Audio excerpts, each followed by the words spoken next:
ఈ వెచ్చని వెదర్‌లో సాయంత్రం పూట చల్లచల్లగా ఫ్రూట్ కస్టర్డ్‌ని ప్రిపేర్ చేసుకోండి. చాలా బావుంటుంది.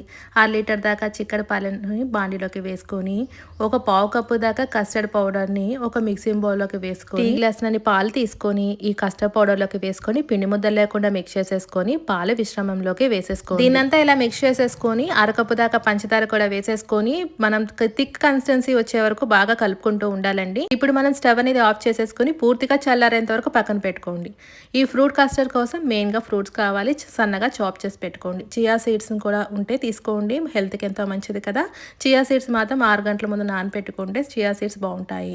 ఇప్పుడు మనం కస్టర్డ్ అనేది పూర్తిగా చల్లారిపోయాక చాప్ చేసి పెట్టిన ఫ్రూట్స్ అన్నీ కూడా బౌల్‌లోకి వేసేసుకోండి. దీంట్లోనే మనం ఇందాక ఉడికించుకున్న కస్టర్డ్ అంతా కూడా దీంట్లోకి వేసుకొని బాగా మిక్స్ చేసేసుకోండి. కన్సిస్టెన్సీ మనకి ఈ విధంగా ఉండాలండి. అప్పుడే మనకి టేస్ట్ అనేది చాలా బావుంటుంది.